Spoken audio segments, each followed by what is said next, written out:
The story of Robert de Villa. 3 months ago, I gave khutbah in Fort Worth. I haven't been to that masjid in 4 or 5 years, and they invited me for some reason, and I went, and I gave khutbah there. My khutbah was about dua. An Egyptian fellow comes up to me, a young man came up to me afterwards, he goes, Allah fulfilled my dua today. And I said, what's your dua? He said, my dua was that Nouman Ali Khan should meet Robert de Villa. Are you Robert de Villa? He goes, nope, I am not Robert de Villa. Robert de Villa is my friend, but I think Allah is fulfilling my dua. I was like, fire away, I want to know. Robert de Villa is a young man who lives in a town 40 minutes past Fort Worth. He was a farmer, young guy, and he was hit with some sort of genetic disorder that kicked in later on in his life, and he became paralyzed from the neck down. And he lives in a nursing home.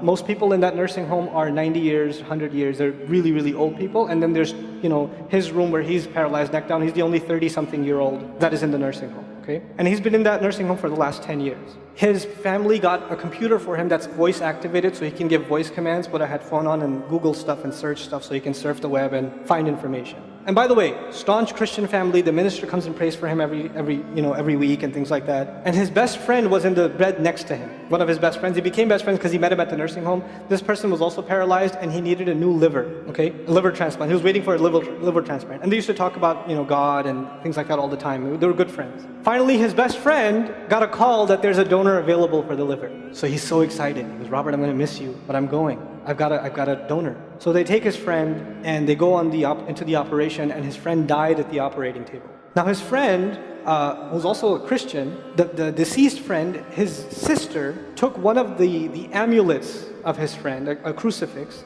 and she gave it as a gift to Robert. This is a reminder of your old buddy. So he hung it on the side of his hospital bed. Robert de Villa lives a pretty decent life in there. The nurses take care of him. He's a happy guy. And one day he goes to sleep and he sees a man in his dream. That man says his name is Muhammad. And he says, pointing at the crucifix, God did not send messengers so they would worship the messengers. God sent messengers so you could worship God. And Jesus was just a man. He walked in the markets and he ate food. He walked in the markets and he ate food, and the dream stopped. He only knows that Jesus was just a man. He knows there's a man named Muhammad that said that to him. He said that messengers came so people could worship God and not the messengers. This is all he knows. So he starts Googling Muhammad. He finds Islam. He takes Shahada. When he takes Shahada, he wants to learn about the Quran. So he goes on these chat sessions and finds somebody needs to teach me Quran. He finds a brother in Egypt that he gets together with on Skype to try to learn Arabic. Learn the Arabic alphabet. Once he learned the Arabic alphabet, he learned to recite the Quran. He memorized 10 surahs from his hospital bed. Then he said, I'm beginning to memorize the Quran, and I'm beginning to learn about this prophet, but I need to understand the Quran. So he starts Googling how to understand the Quran. And for some reason, he ends up on my videos. And he starts watching my stuff. And he watched almost everything. And then here's the kicker.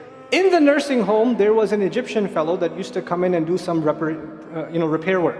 The Egyptian fellow has his own awesome story. The guy had basically lost faith. He wasn't religious. The nearest masjid to him was 50 miles away. So he didn't really go to Jum'ah much anymore. But he felt a spiritual void, so he started going to the church just to feel closer to Allah. Raised Muslim. He goes to the church just to feel closer to Allah. He's passing by Robert's room one day and he hears, وَالْعَصْرِ إِنَّ الْإِنسَانَ لَفِي خُسْرٍ. So he walks into his room and says, Robert, what are you listening to? Robert says, nothing. That was me.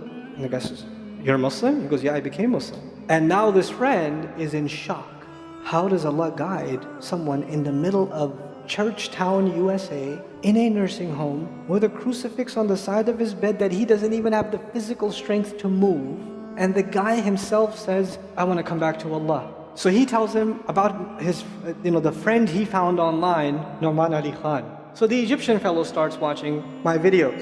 And then he says, I wish I could meet him one day. And he says, okay, I'll pray for you. And after 5 years, that Egyptian friend shows up at the same masjid that I haven't been to in 4 years.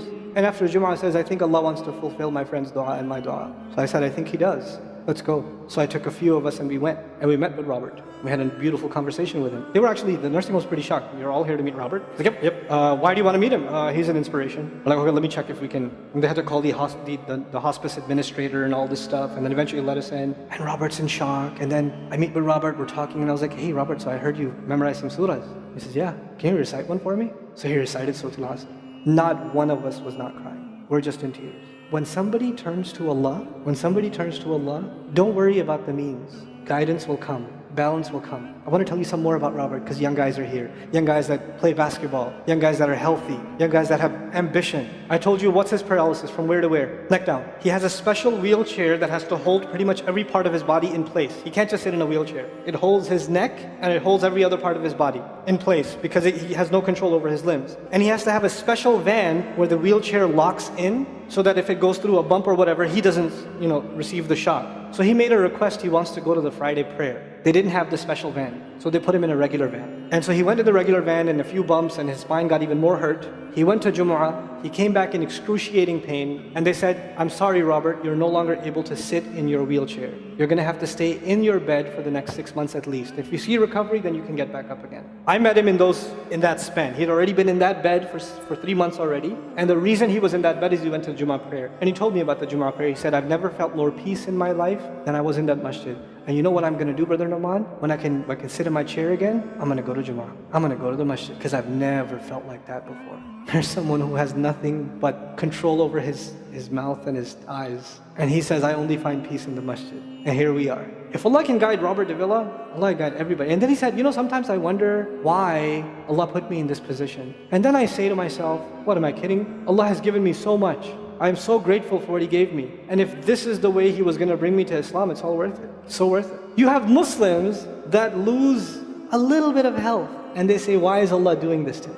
And this man, if you would think, nowadays atheists argue because of suffering, there's no God. If one man has in a position to say, I don't believe in God. If there was a God, why would I be in this position? It would be Robert Davila. That guy would say, I don't believe in God. If there was one, why would I be in this mess? And yet he's in this position and I've never seen a face with more nur. Never. I've never seen a face that has more contentment on it. He's so satisfied with life. He's so happy. He's just happy. The last 7 or 8 khutbahs I've given are actually based on one sentence each on one sentence that he said in his conversation. Is that profound? He's a teacher to me. I consider him a teacher. He's my shaykh. Somebody says, who's your shaykh? I say, Robert Davila. The guidance is all around us.